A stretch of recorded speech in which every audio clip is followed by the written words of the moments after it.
Hello there guys, so welcome back to another video. I'm in my cheap BMW E91 today and I'm going to be installing something that this car desperately needs. So I bought this car with the sole purpose of putting a bunch of miles on it, so this car regularly sees the motorway. But one thing is definitely missing, and that is cruise control. So I guess because this is a pretty base model 318D, it didn't come with cruise control from factory, but then again neither did my BMW 130i as well. I did in fact fit cruise control to that, so we're pretty much going to be doing the same thing today. So what do we need to install cruise control then? So to be honest, it's a pretty simple retrofit. This is what you need. So this is the SDL squib steering angle sensor, steering wheel, stalk, cluster, whatever you want to call it. But this is the exact same one that we have on at the moment, apart from the only difference is this has the cruise control stalk on, which of course we need to get installed. Now the reason that you have to buy the entire unit as one and you can't just swap over the stalk is I believe the wiring is slightly different inside of here. Basically you have to buy the whole thing anyway. These are not expensive now. You can find them on eBay. I think this was about £30 or so, but it is important to make sure that you get the correct part number. You need to make sure you have all of the same options. So this doesn't have automatic wipers. As you can see, it of course does have a rear wiper though, of course, with this being a touring, and we are only going to be installing the basic cruise control, not with the braking function. I believe the braking function was for the 6-cylinder models and this is only a 4-cylinder model, so yeah, should be relatively easy to install this. First thing we need to do is of course remove the steering wheel. Now I am going to advise you to disconnect the battery now because we do need to remove the airbag. I'm not going to do that though because I like to live life on the edge. So first thing we need to do then, to remove the airbag, there should be a couple of slots on the rear, one there and one here. We need to insert a screwdriver in there and then this thing should pop out. So part of the game trying to remove these airbags is figuring out which angle you need to go at with the screwdriver. So I haven't actually done one of these SE steering wheels before, so I'm just kind of pushing a screwdriver in, trying to feel for a spring. So these SE steering wheels, they are slightly different to the M-Sport ones that I have removed in the past. So instead of just pushing a screwdriver in to release a spring, you basically have to push the screwdriver in and then lift it upwards and basically push against the spring. But I think this one has been off before because, well, yeah, I mean, looks like someone's definitely been in here before because that trim piece is missing. And it's proving very difficult to get this removed. So I've inserted the screwdriver. I can feel where the clip is, but it doesn't seem to want to release it. So I don't really know what the issue is here.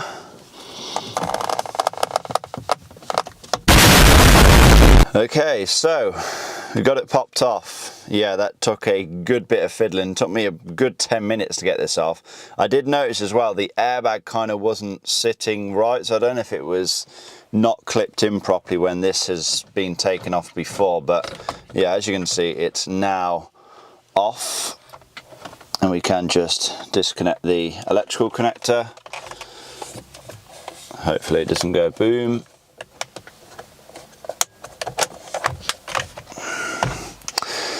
There we are. That's the airbag off and away. Just so you know, I'll show you exactly what you are pushing against. It is these small springs right here. So as you put your screwdriver through the slot, you are basically, you want the screwdriver on the outside of the spring and you're basically just levering it in right there.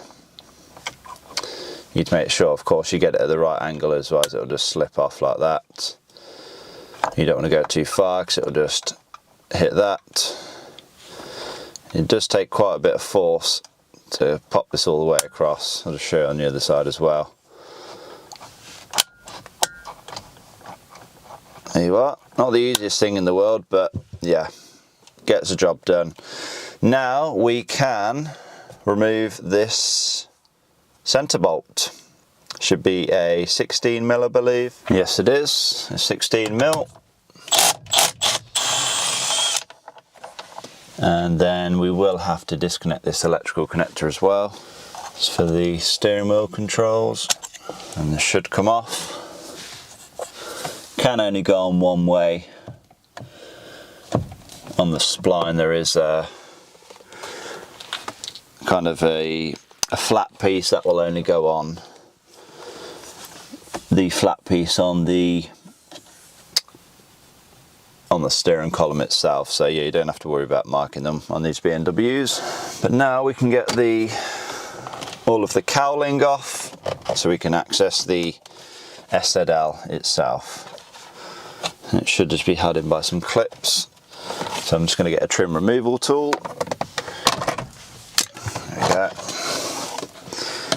We don't actually need to fully remove them, we just need to get them out of the way of the screws that hold the steering angle sensor in place. There we go. And it's just held in by 4 torque screws, so we'll get them removed. T25s.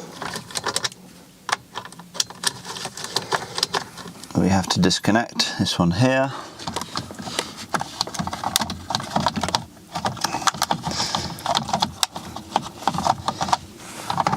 There we are, and there's another one just here. With those out of the way, it should now come off. Out with the old, and in with the new. Just got both of those connectors plugged back in. Now I'm going to get the 4 torque screws reinstalled as well. And with those 4 screws now reinstalled, we can get all of the cowling clipped back in as well. There we are, that's all of the cowling now back on. One thing I should point out, and you've probably noticed, is that if you are planning on doing the cruise control retrofit, it's best to replace this cowling here, because mine should have been the piece that was just solid across here, but there was of course the gap. So I don't know if somebody has had this off before, maybe they've tried to do the retrofit or not, but yeah, this lower piece is of course different because you have the slot for the cruise control stalk. So yeah, that's another thing you'll probably need if you are doing this retrofit. But yeah, as mine already has it, it's all good. Now we are ready for the steering wheel to go back on. And as mentioned, it should only go on one way, so I'll try and put it on wrong. It just won't go on. The line on the steering column only goes in line with the line on the steering wheel. Dead in the middle of it. Can now plug this electrical connector back in, get the bolt reinstalled, and it usually has to be torqued down to about 60 Newton meters. And with that now back in place, we can get the airbag reinstalled. And with the airbag now reinstalled, it is pretty much job done. We now have cruise control. But do we though? No, of course it's not that easy. The whole fitting side of things, that is now done, but we do now have to do some coding. So I believe there is 3 or 4 modules that need to be coded. The steering angle sensor as well, that will more than likely need to be reset. So I'm going to go and get the laptop, get hooked up, and then see if we can code this thing in. If I cannot do it, then I'll probably get in touch with Jazz at Midlands Vehicle Diagnostics and I'm sure he'll be able to do it for me. This is his bread and butter. He does this thing day in, day out. So yeah, I'll give it a go myself, but if unsuccessful, or maybe I get a little bit too scared, then I'll give him a call. But yeah, let's see how we get on. Okay then, so I think we are now ready to go. Have the battery charger on. We are sitting just under 13 volts. Of course, when you're doing any sort of coding or programming, you don't want the voltage to drop below 12. Now I think we are going to have to reset the steering angle sensor. We are getting the traction light, DSC light, flat tire monitor, and the other one as well. And yes, I think I'll probably do that with ISTA, probably recalibrate that after, but we are going to try and do the coding with this top-down scanner. So I haven't actually attempted to do any coding with this yet, so I thought it'd be good to kind of put it through its paces. So yeah, basically we're just in the special functions menu right now, and it should be relatively straightforward as far as what I can see on screen right here. So I think if we just go to retrofit, freedom retrofit, vehicle order change, which we need to add, I think it is $540. I think it's the one I've got to add. So switch off ignition, wait approximately 10 seconds, switch off ignition again, switch on ignition again, continue in next step. Okay, there we go. So we should see that we don't have cruise control in here, so looking at 540, yep, that's not in here. So I'll do click next, available. Okay, so I think we have to just input it into here, I guess. So it should be 540. Okay, has that added it? Yes, that's finally added it. And then we go next. Sure you want to change it? Yes. Sure you want to write to ECU? Yes. Data has been written to the ECU. Okay, so that's that done. Now I believe we need to code the ECUs, and I believe it is the combi. Yes.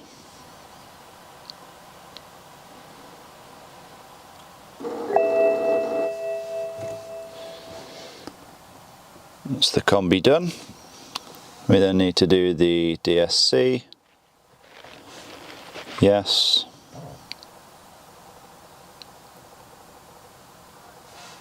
Coding has been completed.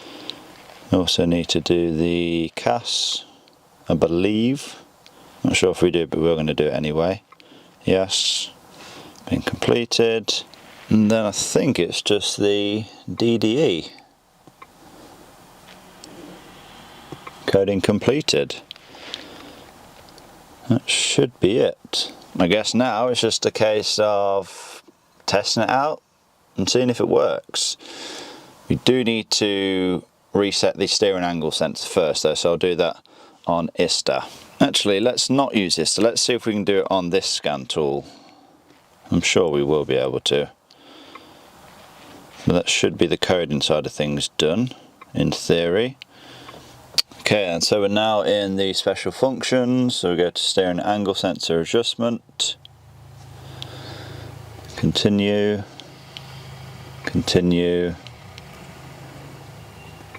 no, must be positioned horizontally,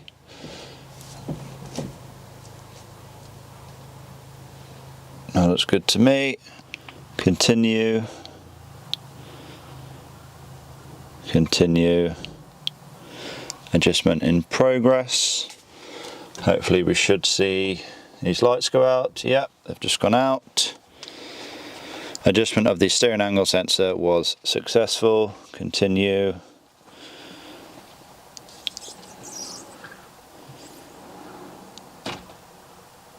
Yes. And continue. Sorted. Now we can go and take this thing for a test and see if we have any errors and see if the cruise control works. Most excited about that. Yep. Just took it for a test drive and the cruise control works perfectly. All functions on it work absolutely fine. And to be honest, I'm surprised because that's the first time I've ever tried to code it myself, and it went so smoothly. Using that top-down scanner, yeah, game changer that is, honestly. This isn't like a sponsored video or anything, by the way. You know, I've done a video on that, using that in the past. But yeah, so simple and easy to do. It takes all of the hard work of using NCS Expert away, and yeah, literally just a few clicks on the screen and you're good to go. So yeah, over the moon that now works. It's going to be a game changer when it comes to going on the motorway. Yeah, over the moon, glad that it works, and another thing sorted on this car. So I guess I'm going to wrap this video up here. Hopefully you all have enjoyed it. Give this video a like, leave a comment down below, subscribe if you have not already done so, and I will see you all in that next one.